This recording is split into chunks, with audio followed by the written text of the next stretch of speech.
Hello friends, welcome you all in my YouTube channel. I am Sunaina. So today in this video we are going to cover chapter biomolecules and this is unit 3rd according to NEET NCERT syllabus and according to class 11th NCERT chapter. This is chapter number 9 which name is biomolecules. तो हम जितने भी acids body में हमारे पाए जाते हैं lipids protein fats nucleotide polynucleotides इन सब के बारे में डिटेल स्टडी हम इस चैप्टर में करेंगे.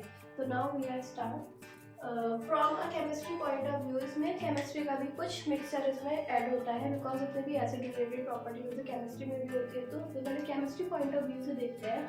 हम आइडेंटिफाई कर सकते हैं फंक्शनल ग्रुप्स जैसे कि aldehyde ketones aromatic compounds etcetera. But from biological, लेकिन अगर बायोलॉजिकल पॉइंट ऑफ व्यू से देखें तो उसमें हम क्या अमीनो एसिड्स होता है हमारी बॉडी में न्यूक्लियोटाइड बेसिस और fatty acid. These are all found in our human और animals body. Next point, amino acids क्या होता है? ये ऑर्गेनिक कंपाउंड है जिनमें अमीनो ग्रुप और एसिडिक ग्रुप कंटेन होता है और substance on the same carbon. ये सेम कार्बन पे अटैच होते हैं. क्या बोलते हैं? Alpha carbon, amino carbon. Hence they are called alpha amino acid. इसीलिए हम क्या बोलते हैं? अल्फा अमीनो एसिड्स बोलते हैं. लिपिड्स क्या होती है? लिपिड्स ये जनरली वाटर इनसॉल्युबल होती है, वाटर में इनसॉल्युबल होती है लिपिड्स. इसलिए इन्हें क्या बोलते हैं? सिंपल फैटी एसिड भी बोलते हैं. जो फैटी एसिड होता है उसमें कार्बोक्सिल ग्रुप अटैच्ड होता है आर ग्रुप से. ये आर ग्रुप यहाँ पर क्या है? आर ग्रुप कुछ भी मिथाइल हो सकता है या फिर इथाइल, कुछ भी हो सकता है, लेकिन दोनों एक साथ नहीं हो सकते. मिथाइल का फॉर्मूला हमारे CH3 इथाइल C2H5 और higher number of minus CH2 group यानी 1 कार्बन टू 19 कार्बन तक होता है हमारा लिपिड्स में. तो लिपिड्स की और डिटेल अभी हम और स्टडी करेंगे कि और लिपिड्स क्या होता है. Now next is nucleic acid. Nucleic acid क्या होते हैं? ये पॉलीन्यूक्लियोटाइड्स हम बोलते हैं. Together with polysaccharides and polypeptide मिलकर क्या बनाते हैं? Polynucleotides.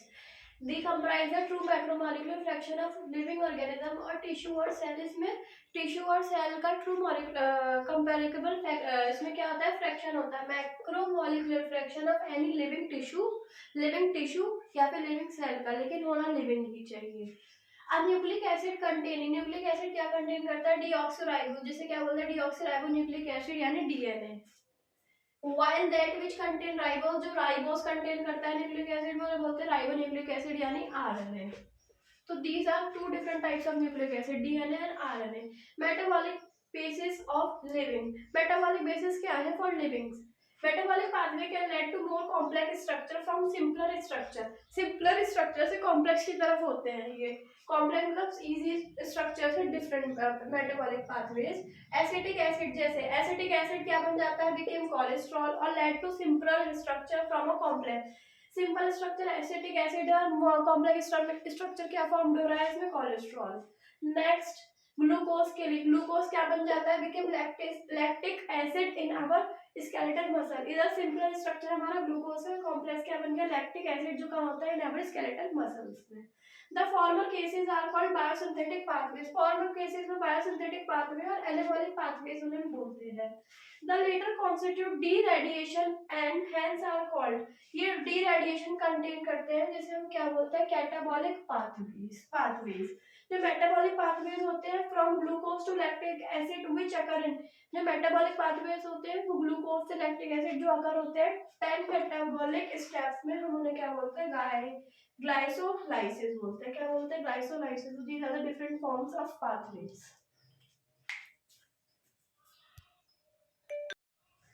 Living organisms have learn to trap this energy. जो अभी हमने पढ़ा था डिग्रेडेशन. डिग्रेडेशन से क्या बन जाता है? ऑस्मोलाइसिस. डिग्रेडेशन क्या है? जो लिविंग ऑर्गेनिजम्स है ये दे नो कि how to trap this energy. ये कहाँ वर्क करती है? ये क्या बना लेती है? केमिकल बॉन्ड बना लेती है और हमारी बॉडी में स्टोर हो जाती है. जब कभी भी बॉडी को नीड होती है तो this energy work. Living organism have learn to trap this energy liberated during degradation. Degradation के थ्रू जब ये एनर्जी निकलती है तो उसे ट्रैप कर लेते हैं. Store in the form of chemical bond. और किस फॉर्म में स्टोर करते हैं? Chemical bond. And when needed this bond energy is utilise. जब नीडेड होती है तो बॉन्ड एनर्जी यूटिलाइज कर दी जाती है फॉर बायोसिंथेटिक और osmotic mechanical work that we perform. The most important form of energy currency in living system is the bond energy. जो हमारी most important form है एनर्जी की वो क्या है? बॉन्ड एनर्जी, जिसे क्या बोलते हैं? ATP. एंड नॉइस में ट्रिफॉस्फेयर. ये एक ऐसी स्टोर्ड एनर्जी होती है जब जरूरत पड़ने पर हमारी बॉडी को हेल्प करती है। नेक्स्ट एंजाइम्स क्या होता है? Almost all enzymes are protein. ज्यादातर जितने भी एंजाइम्स होते हैं प्रोटीन्स होती है, सिर्फ कुछ को छोड़ के, क्योंकि ऑलमोस्ट आया है। There are some nucleic acid, कुछ न्यूक्लिक एसिड होते हैं दैट बिहेव लाइक एंजाइम्स। सारी एंजाइमीज क्या होती है? हमारी प्रोटीन्स होती है, लेकिन कुछ न्यूक्लियोटाइड एसिड्स भी होते हैं जो बिहेव करते हैं एंजाइम्स की तरह। इन्हें वो क्या बोलते हैं? राइबोजाइम्स बोलते हैं। An enzyme like any protein has a secondary and a tertiary structure होता है। Enzymes isolated from organisms who normally live in under extremely. Enzyme वहाँ आइसोलेटेड होती है उन ऑर्गेनिजम्स में जो हाई टेम्परेचर कंडीशन में लिव कर सकते हैं। हाई टेम्परेचर कंडीशन जैसे हॉट वेंट्स और सल्फर स्प्रिंग्स। जो थर्मल स्टेबिलिटी होती है, जो इनकी एनर्जी स्टेबिलिटी होती है, इज एन इम्पॉर्टेंट क्वालिटी। इनकी इम्पॉर्टेंट क्वालिटी है एंजाइम्स की to isolated from thermophilic organism. इसीलिए थर्मोफिलिक ऑर्गेनिज्म में कहते हैं कि हॉट एक्सट्रीम कंडीशन में भी सर्वाइव कर जाती है। तो दिस इज अबाउट एंजाइम्स। हम और भी इसकी डेफिनेशन डिटेल पढ़ेंगे कि और एंजाइम्स कैसे वर्क करती हैं। Nature of enzyme action. अभी तक हमने एंजाइम पढ़ा, उसका कैसे नेचर, कैसे एक्शन करती है। ईच एंजाइम ई को इसे डिनोट करा ई से। उसमें सबस्ट्रेट होता है एस, बाइंडिंग साइट होती है in molecule so that highly reactive enzyme substrate complex produce होती है। क्या होती है? ई प्लस एस से ई एस प्रोड्यूस होती है, जो highly reactive complex enzyme. The complex is short lived. Complex short lived होता है, फिर क्या? And dissociate into product at P. S की जगह पी में प्रोडक्ट में डिसोशिएट हो जाता है। एंड द अनचेंज्ड एंजाइम, जो अनचेंज्ड एंजाइम होती है, with an intermediate formation of the enzyme product complex क्या बन जाता है? ई पी बन जाता है।